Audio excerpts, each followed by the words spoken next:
Hand clapping কোনোভাবে বন্ধ হচ্ছে না। কি করবো আসলে? হুম? মোহাম্মদ নাজমুল হাসান বলছে অকুপেশনাল থেরাপি শিশু প্রচুর হ্যান্ড ক্ল্যাপিং করছে। হ্যাঁ? অনেক সময় এটা কষ্টের কারণ হয়ে যাচ্ছে, বিরক্তির কারণ হয়ে যাচ্ছে। সারাক্ষণই ই এবং হ্যান্ড ক্ল্যাপিং করছে। হ্যাঁ? হাত নাড়াচ্ছে এভাবে। এটা বন্ধ করার কি উপায় আছে? দেখেন এটা একটা সেলফ স্টিমুলেটরি বিহেভিয়ার। এটা সেলফ স্টিমুলেটরি বিহেভিয়ার। নিজেকে জাগ্রত করার যে বিহেভিয়ার গুলো, আচরণগুলো আছে, যেটা আমরা অনেক সময় করে থাকি, মুদ্রা দোষ, হ্যাঁ, এই কাজগুলো। তো আপনাকে ২ টা জিনিস খেয়াল রাখতে হবে। এটা কি আদৌ সেন্সরি প্রবলেম না behaviour issues? Self stimulatory behaviour এর ক্ষেত্রে আপনাকে ২ টা জিনিস সবসময় মাথায় রাখতে হবে। এটা বিহেভিয়ারে মুদ্রা দোষ হয়ে গেছে নাকি এটা সেন্সরি নিড থেকে করতেছে।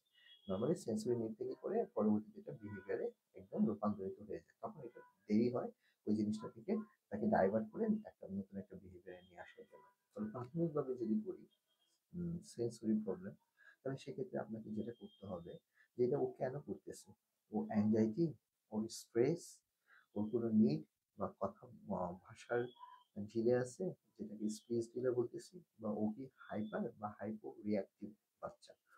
এই বিভিন্ন কারণে কিন্তু বাচ্চারা এটা করতে পারে। তো সেক্ষেত্রে আপনাকে প্রথমে কারণটা খুঁজে বের করতে হবে। কারণ খুঁজে বের করতে হলে আপনাকে অবশ্যই আপনার নিকটস্থ একজন অভিজ্ঞ শিশু অকুপেশনাল থেরাপিস্ট, যারা শিশুদের নিয়ে কাজ করে, তাদের শরণাপন্ন হবেন এবং তাদের কাছ থেকে একটা গাইডলাইন নিয়ে বাসায় শিশুর সাথে বেসিক কিছু কাজ করবেন। তারপরে আমি বেসিক কিছু জিনিস বলতেছি, যেমন ফিজেট টয়েস।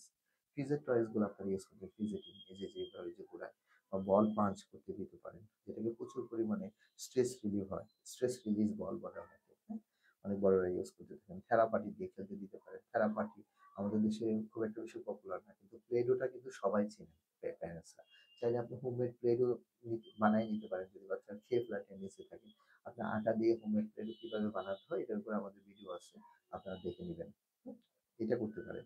তারপরে আপনি বেয়ার হাগ দিতে পারেন। শিশুকে জড়ায় ধরে স্ট্রেস রিলিজের জন্য একটা কমফোর্ট জোন তৈরি করতে পারেন। তাকে একটু সুইং, দোলনা দিতে পারেন। তাকে যখনই সে চেয়ারে বসবে, চেয়ারটার রিপ্লেসমেন্টে আপনি জিম বল দিতে পারেন। জিম বলে সে বসে বাউন্স করবে আর টেবিলে বসে কাজ করবে। দেখবেন অনেক স্ট্রেস কমে যাবে।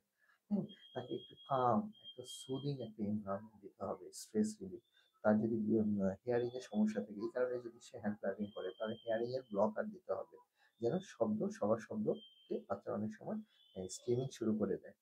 এই কাজগুলা তারা করে থাকে অনেক সময়। হ্যাঁ? যদি ভেস্টিবুলার নিডের কারণে করে, তাহলে অবশ্যই তাকে ভেস্টিবুলার স্টিমুলেশন দিতে হবে। যেমন সুইং, জিম্বল। প্রোপ্রিওসেপ্টিভ নিডের কারণে যদি বাচ্চা হ্যান্ড ক্ল্যাপিংটা করে, তাহলে অবশ্যই আপনাকে প্রোপ্রিওসেপ্টিভ স্টিমুলেশন দিতে হবে।